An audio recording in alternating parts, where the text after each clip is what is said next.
தேவனோடு சஞ்சரித்ததுனால அவருடைய பிரசன்னம் மோசேயா மேலே இருந்தது. அல்லேலூயா. இன்னைக்கு நமக்கு பரிசுத்த ஆவியானவர் இருக்கிறார்.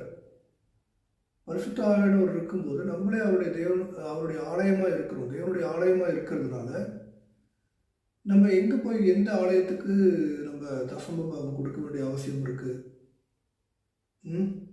யோசிச்சு பாருங்க. சபைக்கு தேவையான சமயத்தில் கிடைக்கும். கர்த்தர் கொடுப்பார்.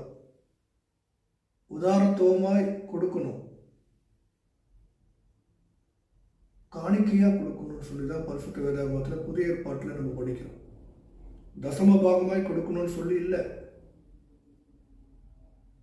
சபை கூடுகையில் இருக்கிறோமா, ஒரு சபையில் மெம்பராக இருக்கிறோமா, அந்த சபையில் நம்மளால் முடிந்தது விருப்பப்பட்டு, கட்டாயத்தினால் அல்ல, விருப்பப்பட்டு நம்ம என்ன பண்ணலாம், கொடுக்கலாம்.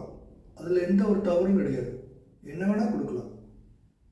சொத்து எழுதி கொடுக்கலாம், நகைகளை கொடுக்கலாம், பணங்களை கொடுக்கலாம், உழைப்பை கொடுக்கலாம், நம்ம ஞானத்தை கொடுக்கலாம், அறிவை கொடுக்கலாம், தாளந்துகளை கொடுக்கலாம், படிப்பை கொடுக்கலாம், என்ன வேணால் கொடுக்கலாம். ஆனால் தசம பாகமும் காணிக்கையும் கட்டாயமே கிடையாது புதிய ஏற்பாட்டில். அல்லேலூயா. நான் பழைய ஏற்பாட்டில் தான் வாசிக்கிட்டு இருக்கேன். தொடர்ந்து கவனிங்க. அடுத்த வருஷம் வாசிப்போம்.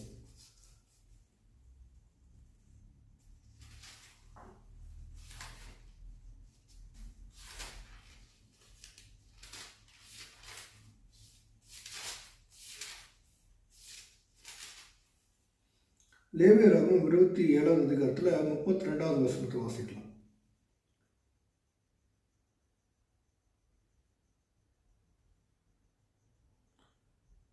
கோலின் கீழ் பட்ட ஆடு மாடுகளிலே 10ல் ஒரு பங்காகிறதெல்லாம் கர்த்தருக்கு பரிசுத்தமானது. அது நல்லதோ இலப்பமானதோ என்று அவன் பார்க்க வேண்டாம்.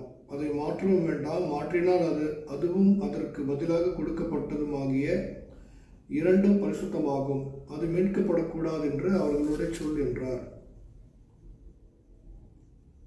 இது இஸ்ரவேல் புத்திரருக்கு சொல்லும்படி கர்த்தர் சீனாய் மலையில் மோசேக்கு விதித்த கட்டளைகள். அல்லேலூயா. நிறைய காரியங்கள் சொல்லிக் கொடுத்தாரு மோசேயா மூலியமா. சரி, அடுத்த வசனம் என்னாகமம் 18:24.